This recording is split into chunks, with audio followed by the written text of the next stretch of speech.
go into that fight. He was in command of a trench mortar, but his company was in trouble under heavy machine gun fire, and he left his mortar with his corporal and went over to the company commander and said, "Let me help you." And that's when he's given a small attachment and they attacked the machine gun post.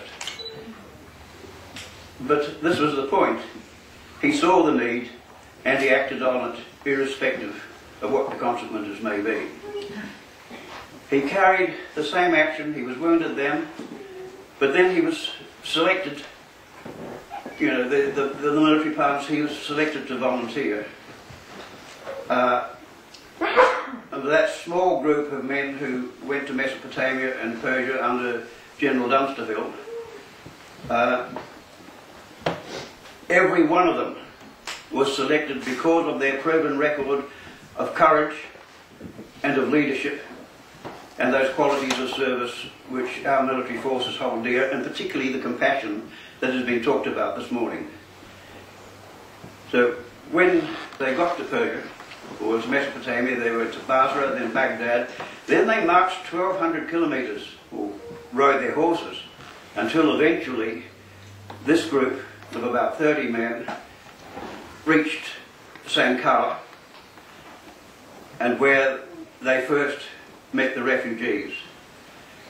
And after that argument, it was agreed that a group of 10 of them, under the command of Captain Stan Savage of the AIF, who subsequently was an honoured general in the Second World War, with my uncle, Captain Scott Olson, and 6 sergeants, spent that next day, the 5th of August, riding forth nearly 30 miles until they had reached the tail end of the refugee column, and a remarkable couple, American missionaries by the name of Dr. and Mrs. Shedd. He had 25 men with him who had maintained a rearguard action for that 5 days against constant harassment by the Turks and the Kurds. That group took over and left the missionaries to shepherd their people further forward. They went further forward and harassed the Turks and the Kurds who were around and kept them several miles distance, retiring to a village overnight where they could protect themselves. The following morning, just after dawn, they were attacked by something like 500 enemy, outnumbered 50 to 1. And in those circumstances, Savage withdrew most of his force nearly a mile to the one place where they could provide adequate cover, not only down the valley but at the sides, to prevent them being surrounded. This left 3 sergeants and the Assyrian helpers with them to get the baggage out of the village and get away. And the enemy broke through and were attacking these people from behind and from both sides. And this was at the limit of the Lewis gun range, so effective cover couldn't be provided. It was at this stage that my uncle moved forward to help the people, because their baggage mules were being shot from underneath them and they were in great difficulty. And he caught up with Sergeant Nimmo from the Otago Battalion, and he said, "Look, would you go for that pile of ammunition which was about 70 metres in front of them?" He said, "Give me your rifle and bandolier and I'll cover you," which he did. And Nimmo, that was the last he spoke to anybody. Nimmo went forward, he successfully retrieved the ammunition and got back to safety. At that point, Ken Nichol rose to try and get back himself, and when he stood up, that was when he was shot. The 2 sergeants made valiant attempts to recover his body, but they were completely forced back by the furious fire. Both of them had their mounts shot under them, and we don't know why, but they weren't hit themselves and they got back to safety.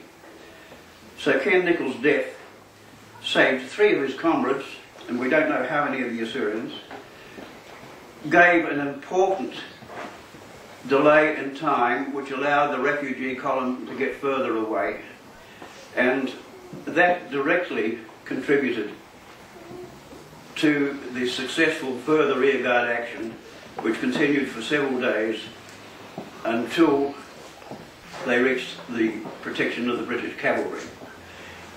What I want to stress is what I said about the in front, and that last action in Persia, that he didn't have to do what he did. He deliberately assessed the situation and chose to go forward on that second occasion, and this time he didn't survive. But this was his attitude. And his attitude also was not only just of compassion and modesty, but it was particularly of modesty. When he got his military cross, he never told the family about the action. All he wrote home and said, "I went up at the palace to meet George and he flipped my duke, shook my hand." That's the only comment he ever made about that award. I would believe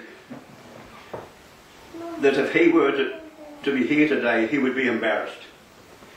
But he was a typical soldier, and in donating this memorial, the family wants you to know that we regard him as a paradigm and an icon of what all our brave servicemen are. Typical Anzacs, Australians and New Zealanders, but I should mention it wasn't just Australians and New Zealanders. That team of 10 men had 2 Australians, 2 New Zealanders, a Canadian, an Englishman and a Scotsman amongst their number. So the Empire was well met. But that's how he fought and died, that's how he served, and we believe in giving this memorial that it is a worthwhile memorial not only to the man but to all our men of the armed professions and our women who are maintaining that sort of tradition in which he led. Thank you.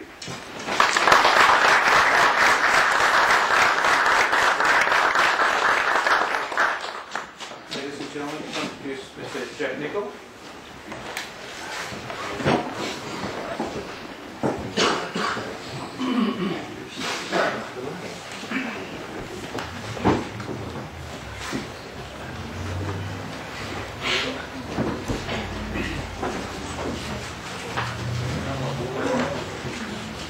Ladies and gentlemen, I think it's a great privilege to be here today and to speak about my uncle, my father's brother. I, of course, never met him, but I knew not to know a bit about him. Every day of my life, I've seen his face. It's a picture on the wall in the dining room. My father told me all about it when I was just a little boy. That picture, as was shown on the Dominion Post yesterday, was the one that was taken a couple of hours after he'd been to Buckingham Palace and took the King George's hand.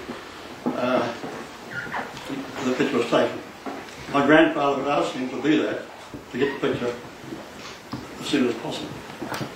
My grandfather also organised the frames to go around those pictures, and each member of the family got a copy, and I'm pretty sure it's been hanging in our homes ever since. It will continue to hang in my home as long as I live.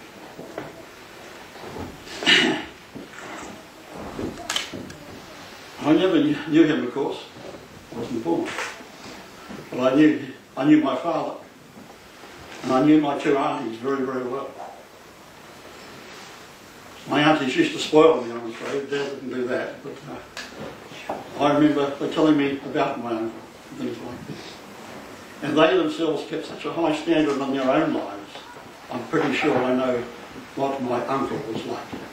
An example to follow, I'm trying to be the same.